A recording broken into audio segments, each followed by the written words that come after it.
Gracias. Vamos a grabar esta charla.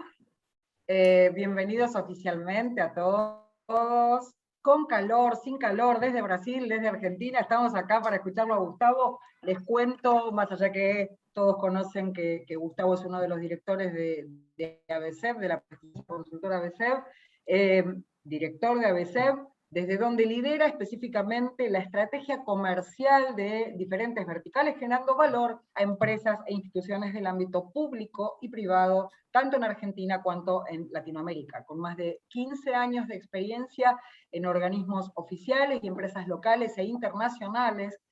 Se especializa en la gestión de proyectos complejos con foco en las verticales de oil and gas, energía, minería y agroindustria, innovando en políticas públicas de impacto con foco sectorial y provincial. Es miembro del Consejo Argentino para las Relaciones Internacionales, el prestigioso CARI, y fue consultor de política de inserción internacional en la Fundación Pensar. Se desempeñó como asesor para asuntos binacionales Argentina, Brasil, Mercosur, para la Cámara de Diputados de la Nación y fue subsecretario de Integración Política Productiva, donde coordinó los proyectos desarrollados en el marco del Plan Productivo Nacional.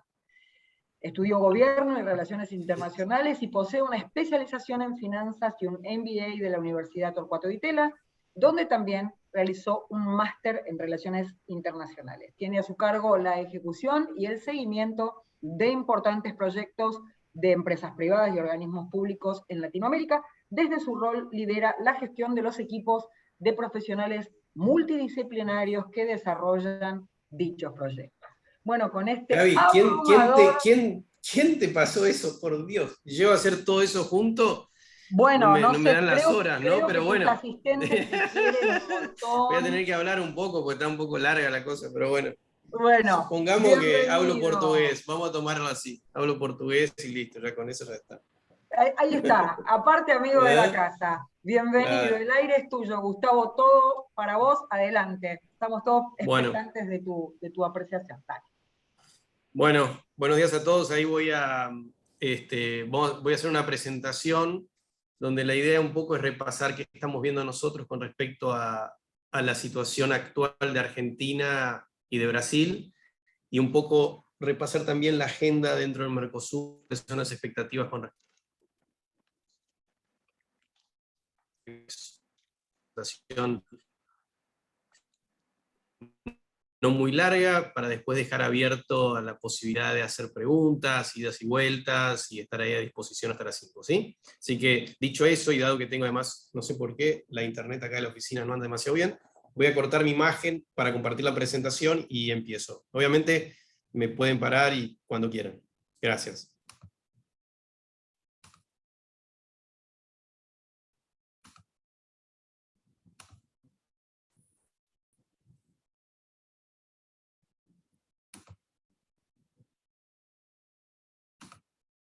Bueno, ¿se está viendo?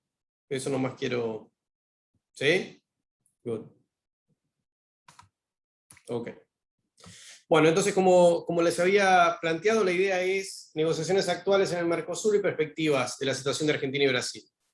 En este sentido, vamos a empezar a echar una mirada primero en lo que es Argentina, situación y contexto económico y político, después abrir un poco sobre lo que estamos viendo nosotros con respecto a Brasil, desde el punto de vista del trabajo que tenemos con muchos de los clientes y con la relación con el gobierno de aquel lado, y después un poco qué está la agenda de relacionamiento y de relanzamiento que andan diciendo ahí con respecto al tema del Mercosur, y en ese sentido vamos a ir avanzando para después abrir las preguntas. Argentina, primera situación fundamental, contexto político-económico.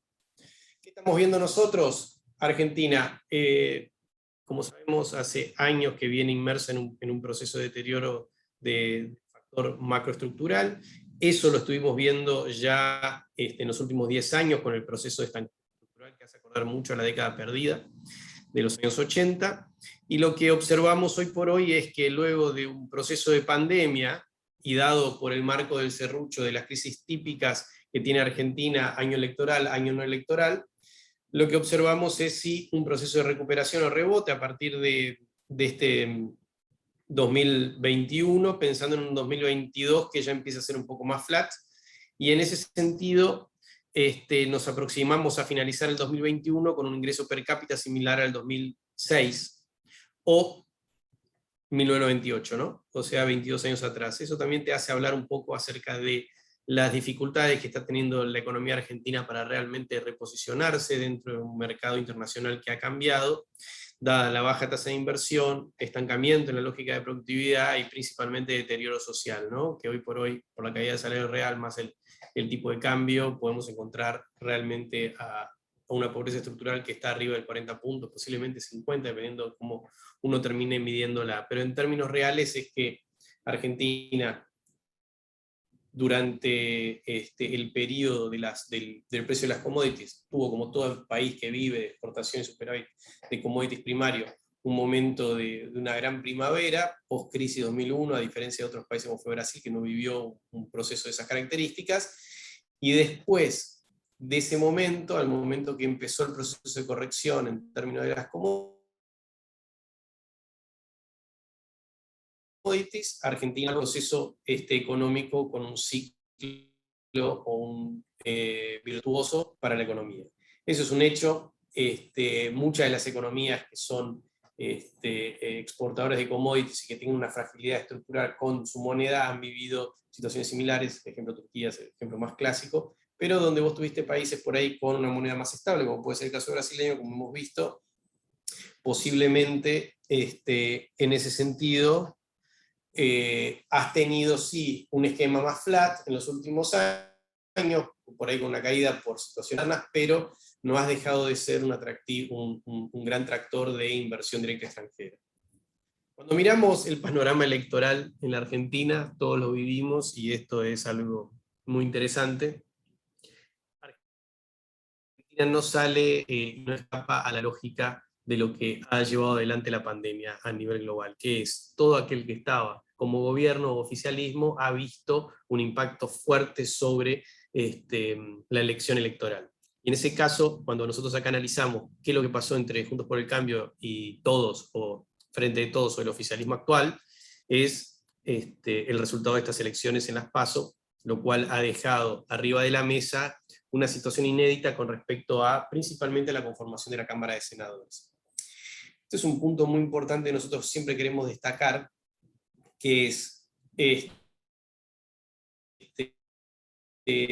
primero, esto es una situación transitoria. ¿Y esto qué queremos decir con eso? Hoy por hoy, obviamente, la Argentina está pasando por un proceso de macroeconómico estructural de pobreza que es bastante más profundo de lo que fueron crisis anteriores, por lo cual el serrucho se rompió.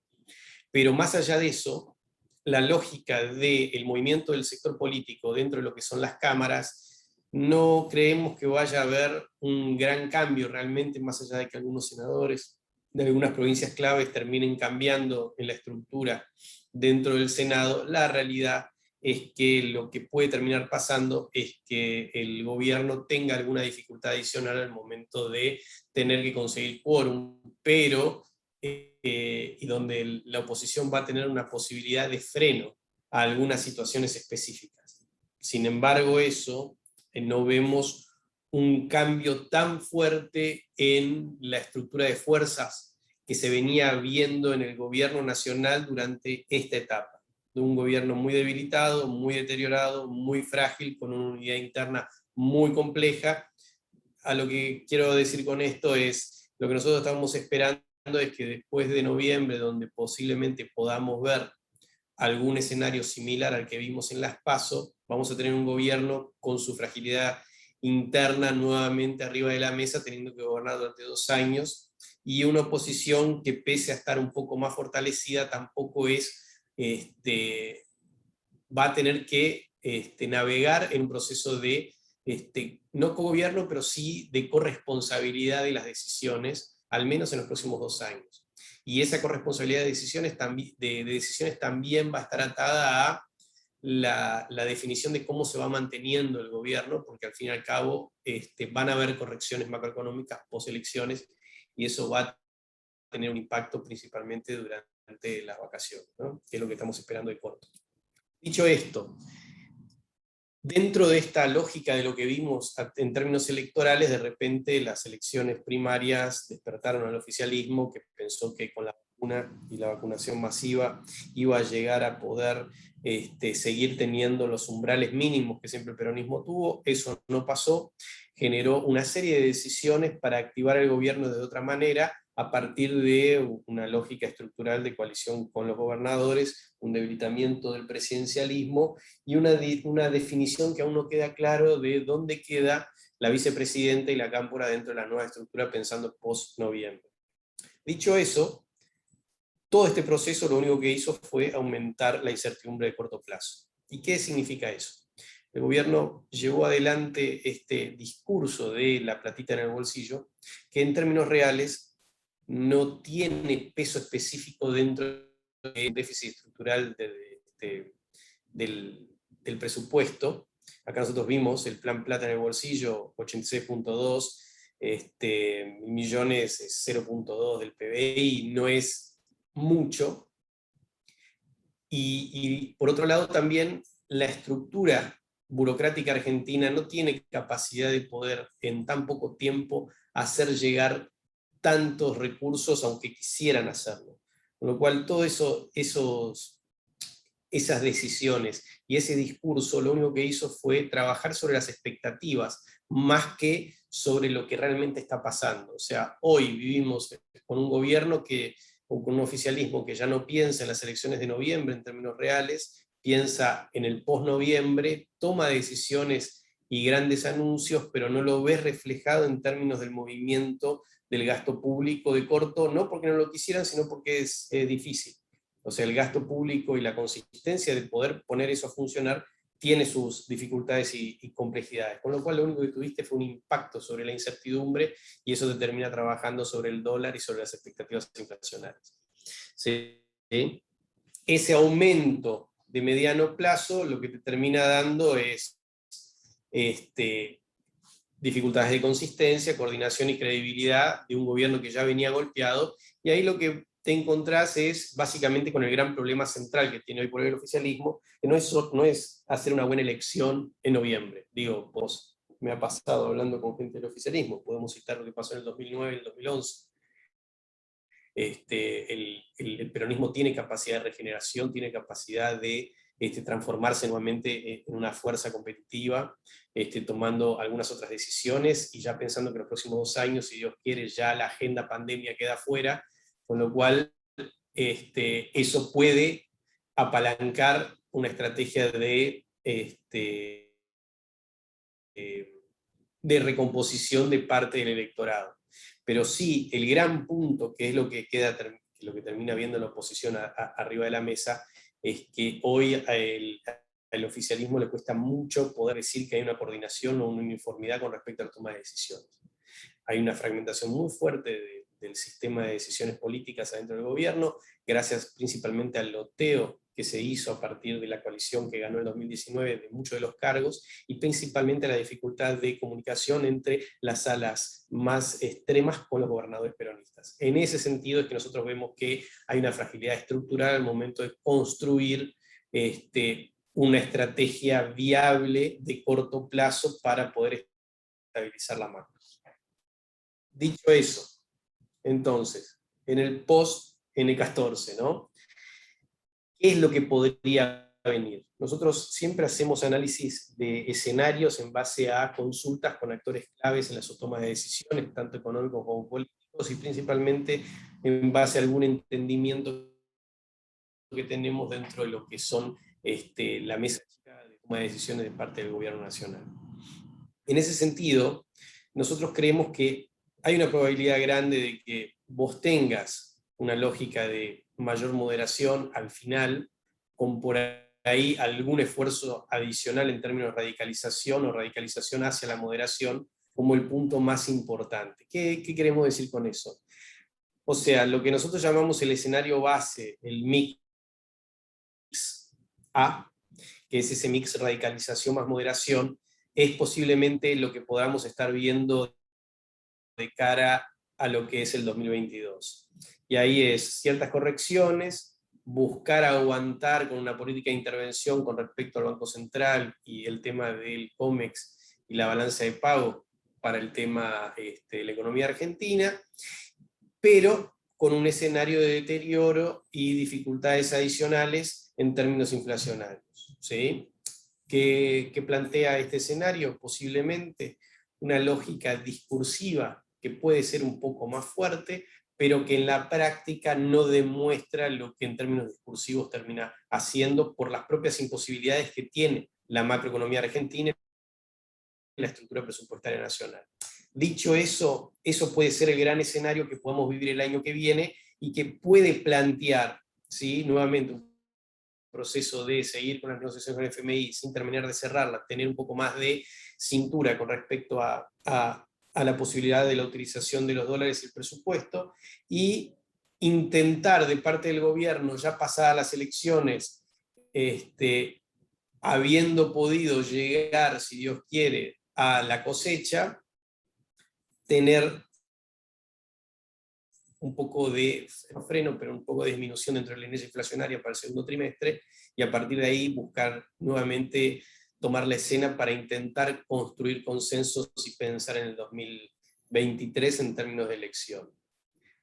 Llegar hasta ahí es una gran incógnita, y la realidad es que la gran pregunta no es tanto de índole económica, sino que es de índole política. La fragmentación interna es demasiado fuerte y hoy por hoy no existe una fuerza que pueda aglutinar o que pueda de alguna manera llevar a una lógica conducente hacia una estrategia de mediano plazo dentro del peronismo. Esa es la realidad hoy que se vive. Y eso lo que puede derivar es en una complejización adicional de las variables macroeconómicas, principalmente pensando en el impacto inflacionario, dado que hoy por hoy ya empezamos a vivir un proceso de inercia que se va a seguir acelerando post elecciones y que posiblemente en el verano tengamos restricciones adicionales para buscar justamente este puente hasta llegar hasta el segundo trimestre, el momento que vos tenés mayor cantidad de dólares por liquidación de la cosecha.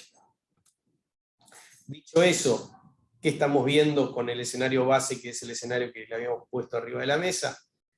Nosotros antes estábamos viendo la posibilidad de un escenario previo que tenía algunos números que eran un poco mejores, pero como ustedes lo pueden ver, lo estamos viendo en el nuevo escenario ya 2022, en ese mix de radicalización, posiblemente en términos discursivos, pero moderación en términos reales.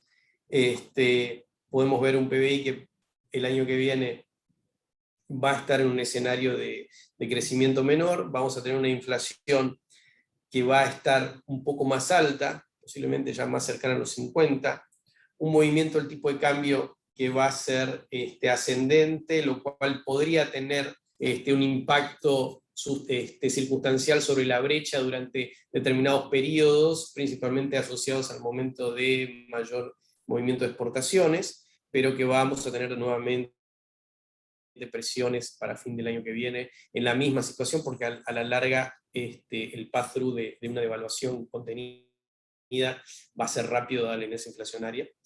Un déficit primario que va a terminar nuevamente en los valores que estábamos pensando, y sí, un saldo de balanza comercial que ayuda en términos de los números, pero en las condiciones reales la verdad es que hoy por hoy lo que se observa es una economía muy compleja, muy fragilizada, con una dificultad muy grande en términos de poder disponer de dólares para hacer funcionar su máquina productiva, y al mismo tiempo un tapering a nivel internacional que viene a trabajar sobre los precios de los commodities para el año que viene, impactando posiblemente en parte de lo que es el perfil del superávit que puede impactar a la economía argentina. Entonces, en ese sentido,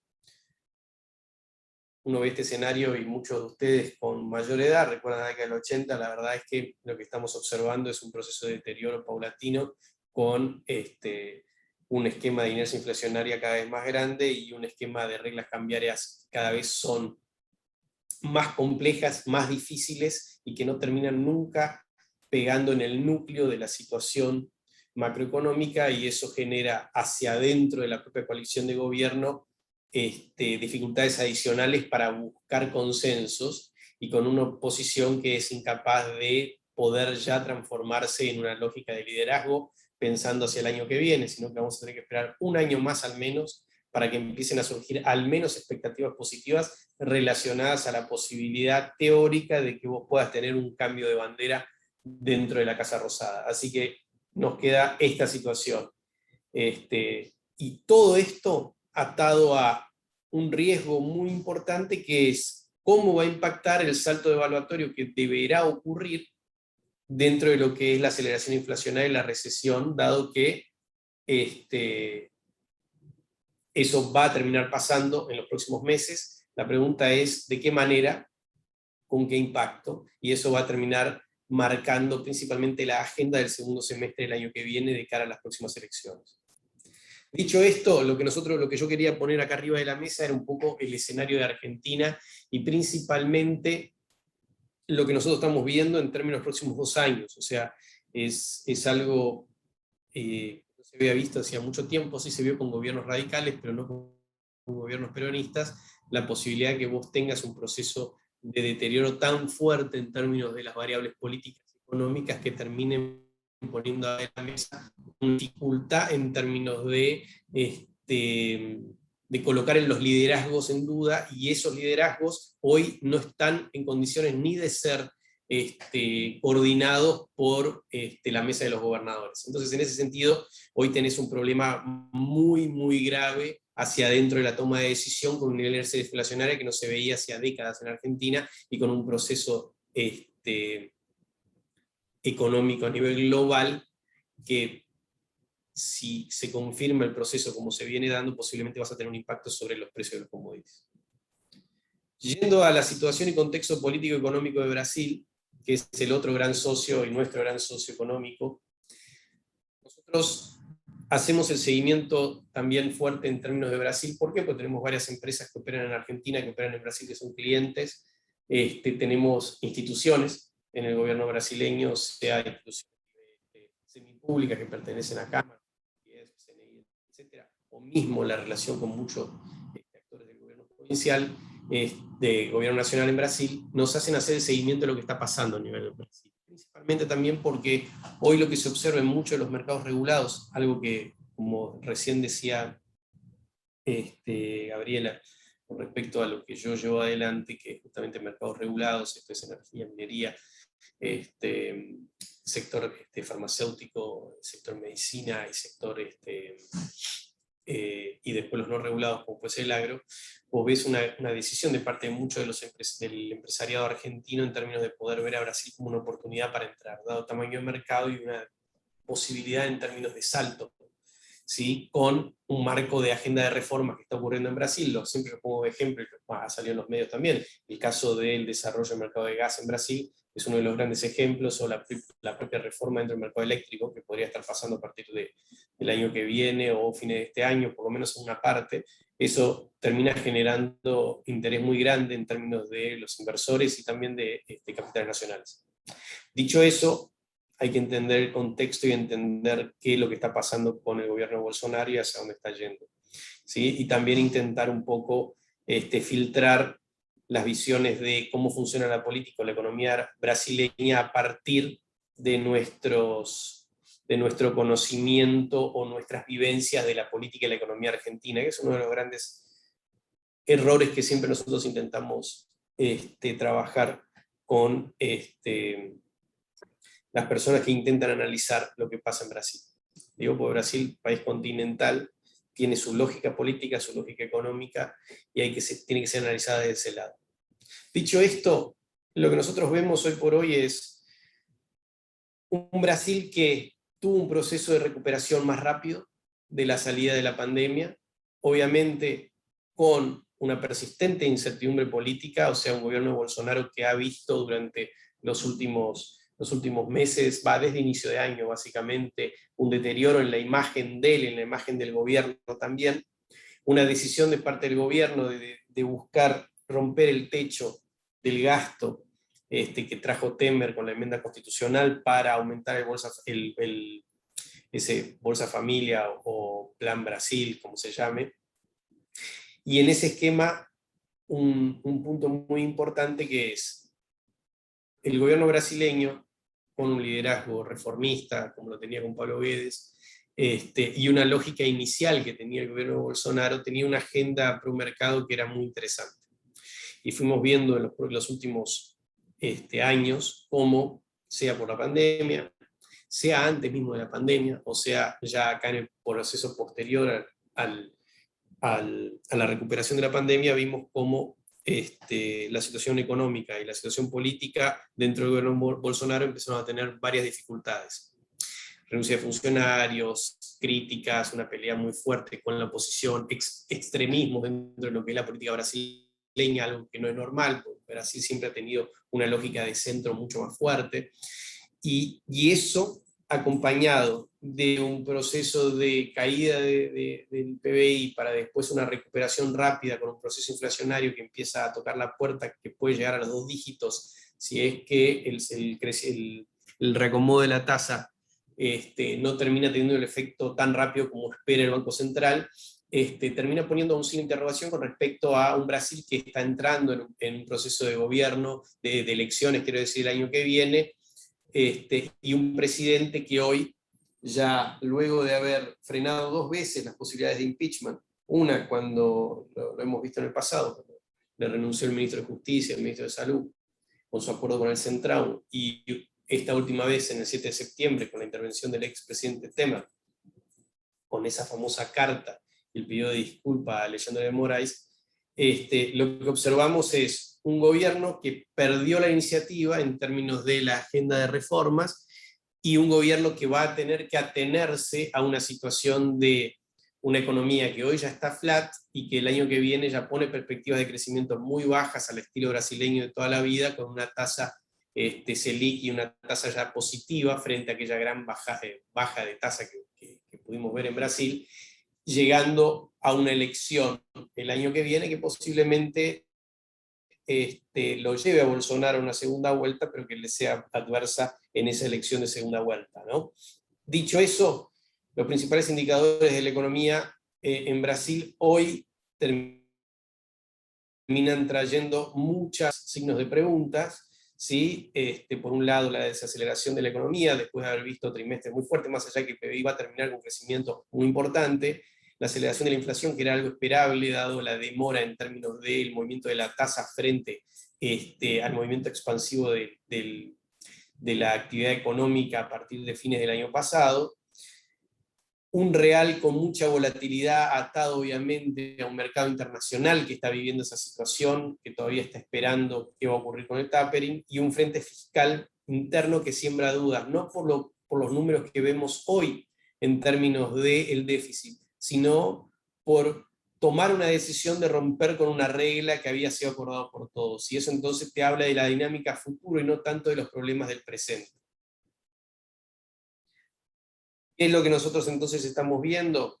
Vemos un Brasil volviendo, como yo dije, a una lógica de crecimiento del PBI más parecida a su historial, pero bueno, manteniendo y ya recuperando el pre-pandemia para el año que viene, y una dinámica inflacionaria que puede ser que vuelva a los valores de lo que es la meta inflacionaria a partir de la suba del tipo de la tasa. Y por otro lado, vemos una muy buena mejora en términos de resultado fiscal pensado para el 2021, y una lógica de deuda pública en Brasil, donde vos ahí no tenés tanta exposición de deuda en dólares comparado con las reservas que tiene el país, y eso te puede dar a vos, junto con una tasa en carry trade, la posibilidad de volver a estabilizar a Brasil dentro de un proceso de crecimiento más moderado, pero con una tasa de inversión extranjera que vuelva a tener valores que tuvo en los últimos 2 años antes de la pandemia. En ese sentido, lo que nosotros creemos es que vemos a un gobierno de Bolsonaro entrando en una elección del 2022 con una situación en términos de situación fiscal que va a tener estos signos de pregunta con respecto a la violación de techo, que teóricamente son transitorias para este gasto adicional por el tema de la pandemia, pero que termina impactando en términos de nivel de confianza, y una situación de agenda de reformas estructurales que termina siendo frenada por un Congreso que tiene dentro de las CPI que están hoy por hoy actuando, lo tiene a Bolsonaro a tiro a la posibilidad de abrir un proceso de impeachment. Si recordamos la historia de Brasil, siempre fueron el año 3 de los 4 años de gobierno, el año en el cual se intentó debilitar a los oficialismos dentro de las elecciones, con lo cual estamos justo pasando ese periodo y habrá que ver hasta entrado el año que viene cómo se viene comportando la economía. En todo caso, lo que sí creo que es importante considerar es que hoy por hoy tomar en consideración una encuesta con respecto a qué va a pasar en las elecciones que viene es muy prematuro. La historia electoral en Brasil lo que te muestra es que recién el segundo trimestre del año electoral es el trimestre que te empieza a mostrar cuál es el color y cuál es el calor de la batalla electoral que se va a estar dando en segunda vuelta principalmente. Hoy por hoy, Lula, Bolsonaro, lo que sea, parecen los extremos, pero nosotros siempre decimos, por trabajo que tenemos de seguimiento en términos de encuestas en Brasil, que la virada del electorado en Brasil a la centro-derecha ha sido amplia y todavía se sostiene, y por otro lado, el gran tema de discusión con la candidatura de Bolsonaro no es la agenda de reformas, sino es Bolsonaro en sí. Entonces, la pregunta es si un actor de centro dentro de la polarización puede aparecer realmente con una, sí, seguramente con una agenda de centro derecha para ir a robar votos del bolsonarismo. Bueno, esto acá es un poco lo que yo ya les venía comentando, y con respecto a la aceleración inflacionaria, la volatilidad del tipo de cambio y la suba de tasa Selic que viene dada para buscar aplazar ese proceso. Entonces, en esa lógica, ¿qué es lo que nosotros estamos viendo para Brasil el año que viene? Que es bastante parecido a lo que estamos viendo con Argentina, lo cual es muy interesante. Es que tenemos hoy por hoy 2 gobiernos que están llegando al 2022 bastante debilitados. Obviamente que con una estructura macroestructural, en caso de Brasil, mucho más fuerte y más sólida, en el caso de Argentina no, o sea, la verdad es que muy deteriorado, con diferencias de enfoques, pero en términos reales, ambos gobiernos hoy por hoy necesitan gobernar a partir de coaliciones. Brasil tiene esa gimnasia permanente porque es la forma en la cual se gobierna en Brasil. Argentina sufre ese problema porque acá el peronismo no está acostumbrado a trabajar o a gobernar de esa manera, ¿no? Dicho eso, tenemos a los 2 grandes socios del Mercosur. Los tenemos a los 2 en un proceso de dificultad. Argentina en una crisis que no es nada novedoso. ¿Sí? Por ahí lo novedoso es la profundidad de la crisis, pero no el hecho de que Argentina esté en el serrucho de la crisis. Y en el caso de Brasil, tenemos a un Bolsonaro con un discurso y una fortaleza política muy debilitado. Por lo menos en este periodo habrá que ver cómo se da el proceso de recuperación para el año que viene. Dicho eso, lo que estamos esperando para la relación entre ambos países y para el Mercosur, encontramos un punto muy importante, que es el oficialismo en Argentina post-noviembre entra en un proceso de readecuación con una estructura política muy atomizada, y eso va a hacer con que el gobierno no tenga capacidad real de poder llevar adelante política exterior activa en ninguna línea, que sea real y no puramente discursiva. Y en el caso del gobierno brasileño, y quedó claro lo que pasó en la última reunión previa a la reunión Mercosur, es que el gobierno brasileño, que venía con una estrategia en términos de llevar adelante una agenda de mayor apertura de la AEC, terminó en realidad cediendo al pedido de Argentina con una baja del 10%, que es puramente simbólica porque todavía no queda claro cómo se va a terminar implementando, pero que prefirió eso a no tener nada arriba de la mesa durante la presidencia pro tempore.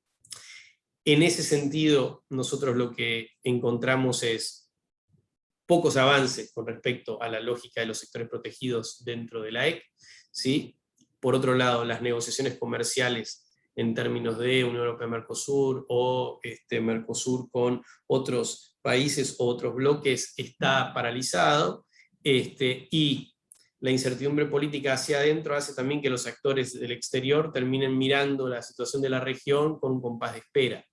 Nosotros creemos ahí que posiblemente, si uno ve la agenda que pueda aparecer de tendencias globales para los dos países, lo que vamos a estar viendo es que tanto la agenda ambiental como el reshoring terminan siendo grandes desafíos para ambos gobiernos. Pese a el tema discursivo, más a favor o más en contra, la realidad es que ambos países hoy van a necesitar una lógica diplomática distinta para con el mundo, tienen que reconstruir lazos, tienen que reconstruir confianza, tanto el gobierno brasileño como el gobierno argentino, y hoy el Mercosur termina teniendo una dificultad muy fuerte en ser atractivo en términos de negocios o inversiones, con lo cual nos transformamos en un mercado que es fuertemente exportador de materias primas, ¿sí? Pero con poco atractivo en términos de una estrategia de apertura. Cuando vemos el tema de la discusión de la EC, ¿qué es lo que vemos realmente y qué es lo que surge de esos discursos que pudimos ver? Nosotros teníamos, en el caso de la EC, una propuesta que había sido presentada por Brasil ya durante el final del gobierno Macri, ¿sí? Y después lo que del otro lado Argentina quería, con un proceso más lento, que fue algo que fue impulsado principalmente a partir del gobierno actual. Lo que hoy encontramos en el consenso discursivo es una baja, una reducción del 10%, ¿sí? De ese 13% promedio, mantener muchas de las protecciones a muchas de las industrias, promesa de profundizar integración y estos proyectos binacionales que son todos monstruos que son inviables de hacerse, pero donde cuando vos vas y preguntás, ok, pero entonces reducción del 10%, ¿qué significa? ¿Qué significa que algunos sectores van a quedar excluidos? ¿Qué significa en términos de esa decisión con respecto a los dos países menores? ¿Sí? ¿Cómo se va a dar el impacto de esa baja de la EC con respecto al comercio intrabloque?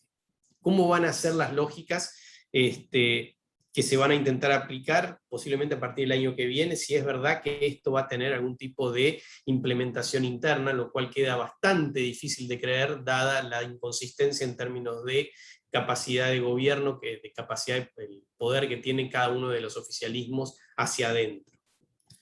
Entonces, en términos reales, lo que nosotros observamos es que la ruptura unilateral, como se estaba intentando ver, la posibilidad de que exista una negociación en velocidades distintas, de comercio, etcétera, lo que serían acuerdos de primera generación en términos arancelarios, dentro del Mercosur, hoy por hoy, es todavía una agenda muerta, lo cual lo único que encontramos son agendas de segunda y tercera generación para hacer acuerdos fitosanitarios, acuerdos de inversión, acuerdos de complementaciones, etcétera, que llevan los países cada uno por su lado.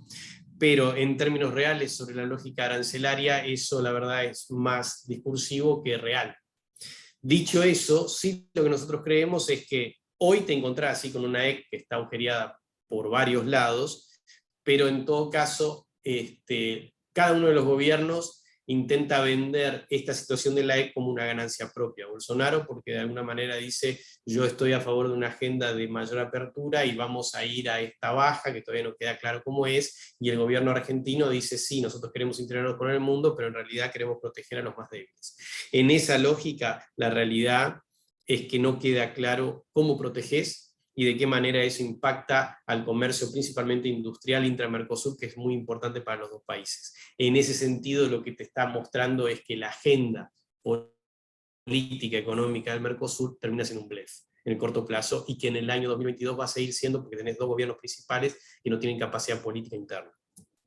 Dicho esto, quiero agradecerles, para no robar más tiempo, era un poco lo que queríamos mostrar en esta presentación con respecto a lo que veíamos de Argentina, de Brasil, y con respecto a la agenda Mercosur en términos reales, por lo menos pensando en el corto plazo, hasta las elecciones nacionales en Brasil y las argentinas.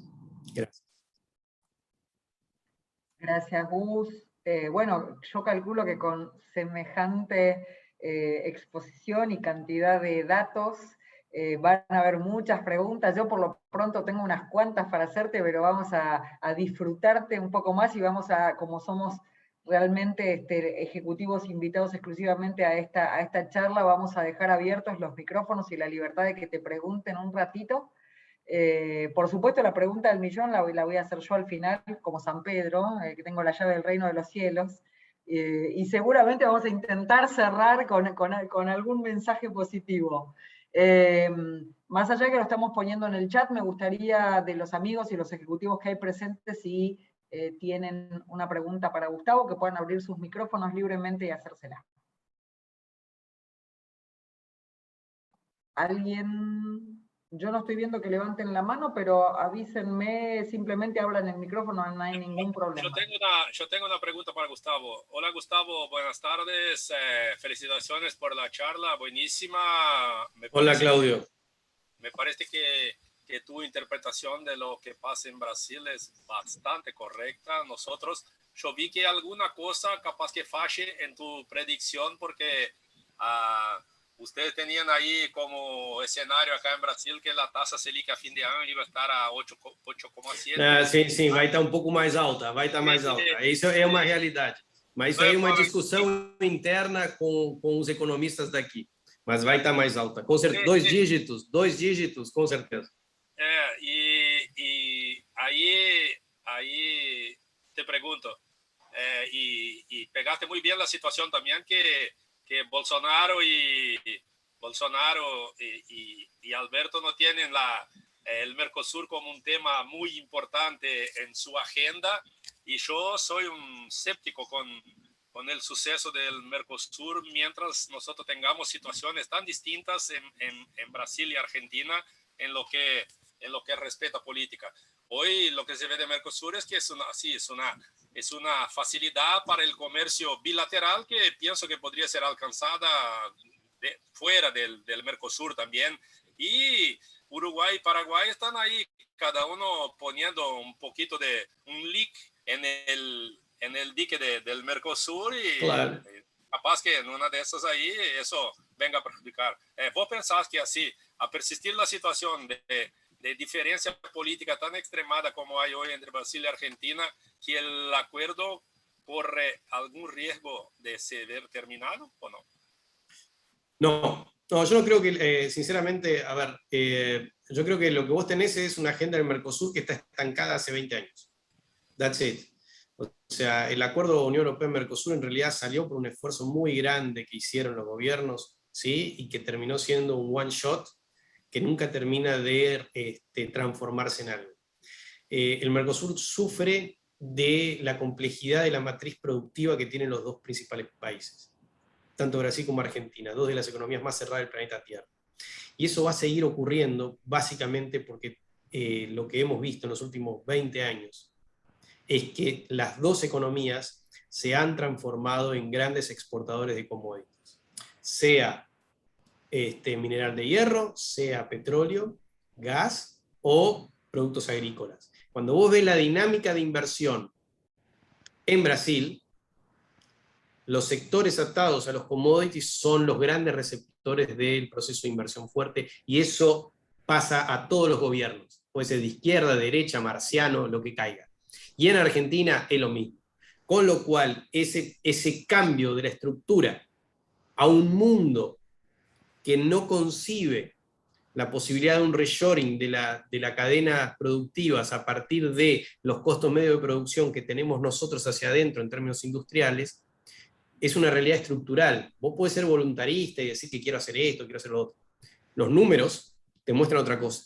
Los números te muestran un proceso de inversión en el sector petrolero en Brasil, en toda la cadena, de casi $1.000 millones cada 20 días, 25 días. Entonces, cuando yo veo la dinámica de esas economías, o veo Vaca Muerta, que ahora quedó un poco más muerta que viva, pero digo, el no convencional es una oportunidad, pero digo, sector energía, sector recursos, sector minería, esos sectores son los sectores que empujan las economías en esta zona, y es real. Entonces, el Mercosur termina teniendo un comercio interno con alta complejidad, porque tiene una matriz industrial que está muy integrada, el sector automotriz es el mejor caso, que además está por fuera del Mercosur, pero digo, cuando vos después lo mirás en términos reales, es un gran bloque, un bloque no grande, un bloque marginal que a nivel internacional es un fuerte exportador de commodities principalmente a Asia, que es el gran centro económico a nivel global. Entonces, frente a eso, ¿vas a tener un cambio? No, porque en realidad hay una inercia que no te lleva a ningún cambio. porque en términos reales las economías, las partes de la economía que tienen más dinámica no están afectadas por la lógica Mercosur. Sector petrolero, sector minero, sector agro, no están afectadas. ¿Por qué? Porque están mirando su acuerdo comercial con otro lado.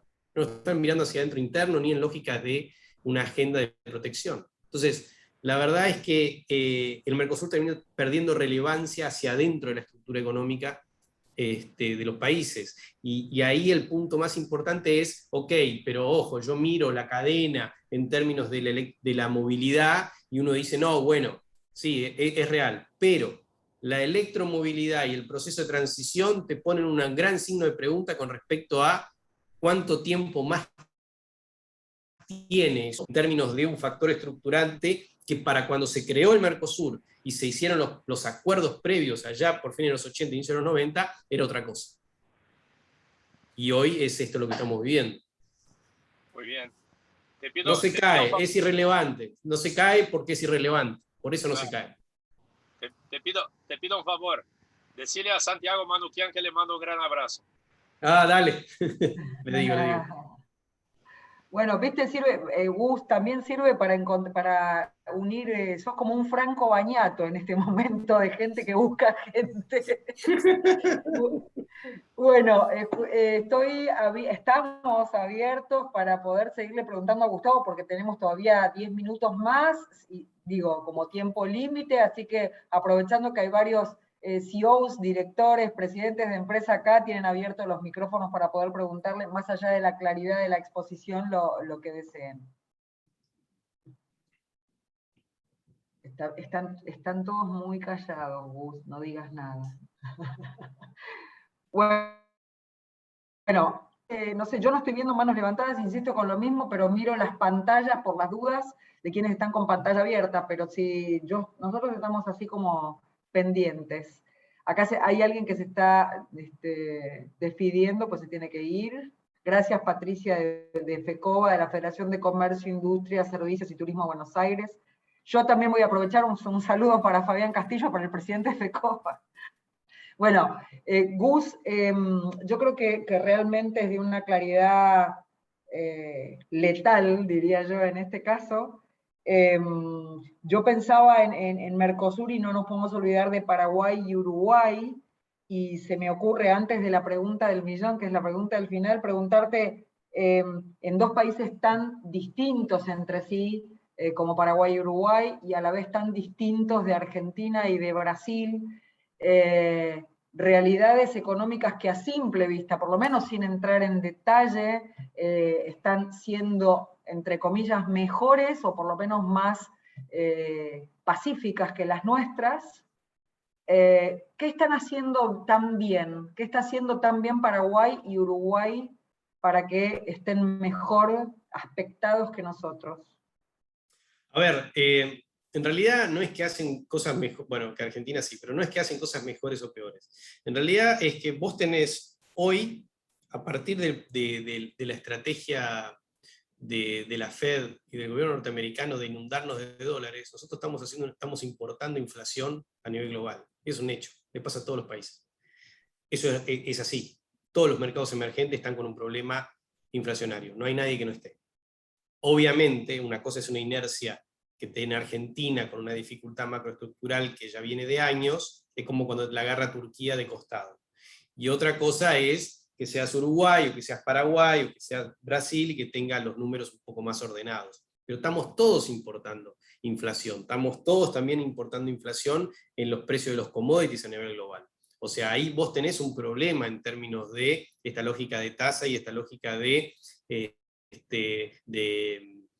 quantitative easing que hizo Estados Unidos. Entonces, eso nos impacta a todos.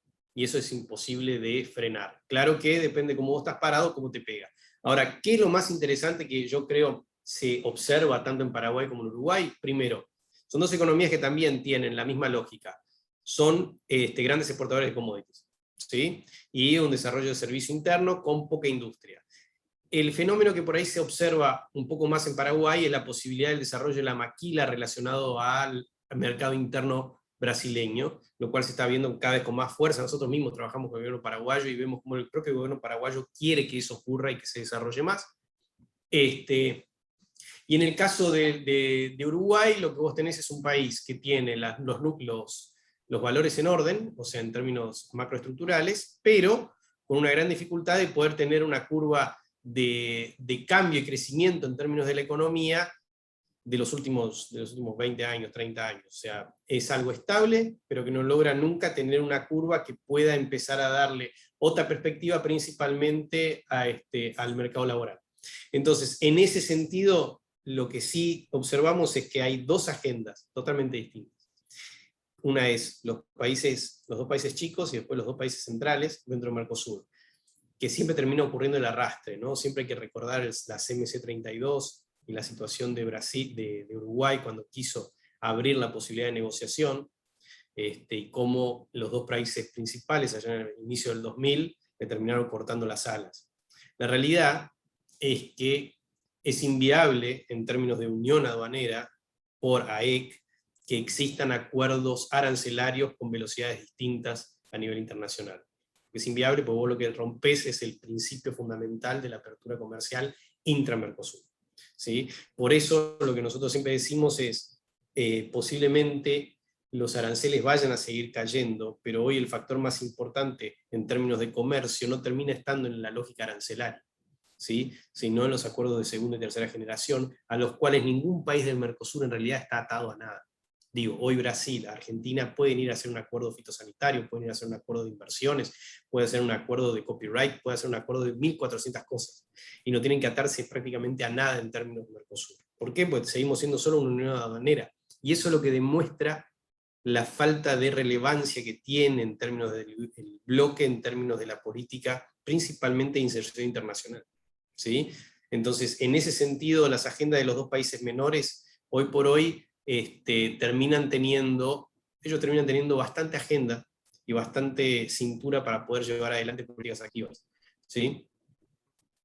Dejemos de costado discursos de alguno diciendo que yo quiero hacer esto, lo otro, pero en términos reales la agenda está limitada por el tamaño que tienen, pero siguen teniendo la misma dinámica en términos exportadores de commodities como tienen los dos grandes. Y sumale que varios argentinos con capacidad de inversión les están dando una mano a ambos bastante interesante. No solo argentinos, brasileros. No, pero no solo argentinos, brasileros también. Recordemos una cosa, o sea, a mí siempre me gusta recordar, si yo veo hoy por hoy la estructura de exportación de carnes, de todo el mercado de carnes en Uruguay, o sea, fue un mercado que fue tomado por capitales brasileños. Tomado por capitales brasileños a pérdida en muchos casos. ¿Por qué? Porque la generación de hacienda y frigorífico y la exportación en Uruguay es cara, con lo cual fue un posicionamiento sobre un tipo de mercado con una calidad distinta, y fue una estrategia de los grandes en Brasil de hacerse de los grandes operadores en Uruguay. En ese sentido, yo lo que digo es, al final, los dos chicos pueden gritar, pero están atados a un contexto que los termina colocando frente a los grandes en su toma de decisión. O sea, yo tengo que seguir al final, no me puedo ir, es muy difícil. ¿Por qué? Porque no soy atractivo en términos reales. Si Uruguay o Paraguay dicen, yo me salgo de acá, no ganan nada, como tampoco ganan mucho estando adentro, da lo mismo. Perfecto, perfecto. Gracias, Gus. Bueno, ya tenemos por allí si tenemos como el último minuto en el aire, ¿tenemos alguna pregunta más de alguno de los amigos que nos acompañan? Si no, vamos a pedirle a Gustavo, en realidad, es más que una pregunta, es una reflexión ante números que por ahí son bastante hostiles, claramente, por no decir muy hostiles, imposible de hacer ningún pronóstico agorero con números de base hostiles, pero la reflexión sería, Gus, si te da ganas, ¿qué hace un empresario en Argentina con relación bilateral, como el caso de nuestro público y nuestra gente, con un empresario argentino-brasilero o brasilero-argentino, con este contexto de ambos países, con estas economías un tanto horadadas y con una relación bilateral que está un poco castigada? ¿Qué tenemos que hacer? No, Si yo tuviera esa respuesta sería extraordinario, ¿no? Pero sí, lo que creo es que cuando vos estás, hoy el empresario lo que tiene que estar preparado, si tiene operación en el lado argentino, es que las restricciones en términos cambiarios, en términos de comercio intra-Mercosur, van a seguir aumentando. O sea, es inviable que el gobierno argentino el año que viene pueda normalizar nada de todo el proceso. La realidad es esa, muy difícil. Entonces, tenés vos una cadena muy complementaria en muchos lados en términos de la estructura productiva, pero vas a tener esa dificultad muy grande con respecto al comercio interno, y eso ya debería estar dentro de la lógica de planificación en términos del desarrollo del negocio para el año que viene. No vemos nosotros, lo que vemos sí es una profundización de las dificultades en términos macroeconómicos de la Argentina frente al comercio, hasta con el comercio de Brasil, ¿sí? Y eso lo vas a tener en la agenda durante todo el año que viene. Y es algo que vas a tener que considerar al momento de plantear tu P&L y tu estrategia de desarrollo. Perfecto, perfecto. Bueno, entonces dicho lo cual, te vamos a despedir, te agradecemos profundamente. Muchas gracias a ustedes. Un placer haberte tenido. Bueno, estuvimos allí todo el año pudiendo esperar agenda, pero te obtuvimos un ratito. Sí, disculpen, es que tuve que aprovechar un momento para viajar a Brasil a ver a mis padres, porque en tanta historia de la pandemia fue un show, y justo cuando Gabriela me dijo, mirá, me estoy yendo de viaje, era imposible. Buenísimo que hayas podido ir y sí. que estén bien, y bueno, ojalá nos veamos en el Sambódromo, en Río de Janeiro, pero bueno. Vamos a ver, estoy ahora en noviembre, yo voy a ver si desfilo este año allá. Así me parece muy bien. Dale. Gustavo, La Verde Rosa, Mangueira, esa es la idea. Vamos a ver si sale, va a ser un golazo. Fantástico. Gustavo, también es tu casa, así que estás invitado siempre, y realmente es un placer haber estado Gracias. contigo. Gracias a todos por acompañarnos. Esta es la última de octubre, pero se viene todo noviembre con charlas, y creo que hasta el 10 de diciembre no paramos, y ya estamos haciendo agenda de marzo, así que tenemos mucho por delante, a pesar de las economías un poco castigadas. Chau a todos. Chau.